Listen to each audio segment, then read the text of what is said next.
Pengelly here again, talking about my weight loss journey, and today I'm going to talk about overcoming fears. Now, one of the things I had to do when I started was look at what fears might hold me back, what might stop me from achieving my weight loss goals. Now, it might sound a bit weird. Why would anybody have fears of losing weight? Well, if that was the case, then nobody would be overweight. And everybody is going to have some sort of fears. Initially, I couldn't think of any, but then they did come later. But I was already in quite a good place. I'd done a lot of work on myself, and a book that I would recommend, most probably heard of it, it's quite well known. It's a book that got me into personal development a few years ago, about 4 years ago, because I got it free with the magazine, was Feel the Fear and Do It Anyway. So we're all going to have fears, so you don't need to feel weird if you are afraid, because that's just normal. But it's learning to just get on with it, overcome the fears, and just get on with it and do it anyway. Now, I think one of the most common fears when people lose weight is that they are worried that they're going to lose their other half, because they could suddenly become jealous. Remember, this is what their thoughts are, not that is necessarily reality, because they perceive them as becoming more attractive as they lose weight. There might be more threats, more competition from members of the opposite sex, if they're getting, people are noticing them more. And I know it certainly happened to somebody that I know. She was very overweight. I've known her practically all my life, and she actually had gastric band surgery about 20 years ago. Now, I would not recommend that, because she almost died and ended up on a life support machine, and she's okay now, she's fine, and the weight stayed off, but that's a bit drastic. But anyway, when she came out of hospital, not long after that, her husband left her, and she'd been overweight all of her life up until that point.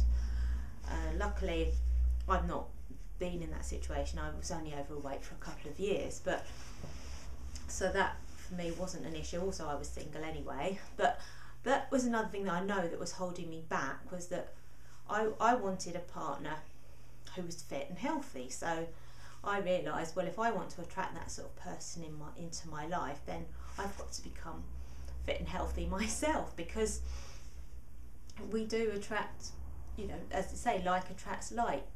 If you want to, you've got to become the sort of person that you want to attract in your life. And then that can be a fear as well for people. If they have been overweight for a long time, they might have never been in that place. They might suddenly think, oh, I'm suddenly going to get all this extra attention, and how am I going to deal with it? And it's just easier just to say, oh, well, nobody likes me because I'm ugly, I'm fat, or whatever, and then that gives you the perfect excuse not to cope with it. So that can be another fear that holds people back. And a big fear for me that I realised was that I was worried, once I'd sort of gone past 40, you think, oh yeah, everything starts to go downhill. I must have been about 42, 43 and 47 now when I started to really pile on the weight. And then I suddenly thought, well, if I suddenly lose all this weight, what's going to happen to my skin? Because obviously as you get older, your skin's not as elastic as it used to be when you were younger, and I was worried that I would end up with a lot of sort of loose skin everywhere. And I have lost the weight very quickly, probably quicker than most, and I have to say that hasn't happened. That was completely unfounded fear. And also going to the gym every day and exercising means you're toning up as you go along anyway. So that was a completely unfounded fear and nothing for me to worry about. And the other fear I had, so I would say, gentlemen, please leave the room now. The other fear I had was losing weight off my bust, because I'd always been quite well endowed up there, and many years ago my nickname was Helen's Melons, and of course that was a fear, because they were, that was one of my best features, shall we say.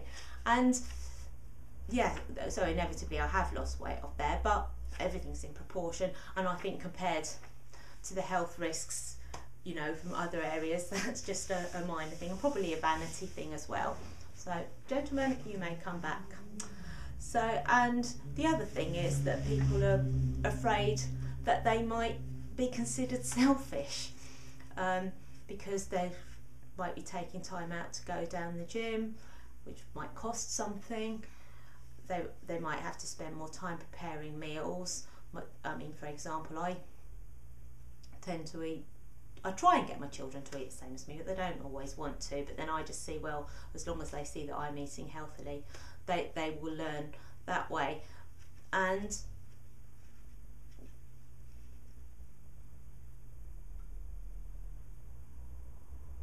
But I say it's not being selfish, because if you're not looking after yourself, how are you going to be able to look after those around you? And you're going to be a better person to be around anyway if you're happier and you take time to look after yourself. So it's not selfish to put yourself first. And the other fear is that people will have obviously greater expectations of their life, or they might do. They might suddenly think, oh well, because I'm getting slimmer, I'm getting more attractive, everything else is going to improve in my life. So I might suddenly have more money, I'm going to attract a gorgeous man into my life. And then suddenly if that doesn't happen, you can think, oh well, this isn't working, and it's easy just to have an excuse. Oh well, I'll just go and have that bar of chocolate, that packet of crisps, and then, you know, fall off the wagon. So as long as you're, obviously it's going to be different for everybody, but as long as you're aware at the beginning what your fears are, then you notice them when they come up, and you can deal with them appropriately. So before you start, you've got to find out what it is that you fear. Probably take a bit of soul searching. As I say, for me, it didn't come up immediately. Another thing I thought of was, I'm not going to have anything left to wear because nothing's going to fit me anymore. I did keep a lot of my slimmer clothes. I did get rid of some of them as well, but hey ho, that'll just mean another shopping trip, won't it?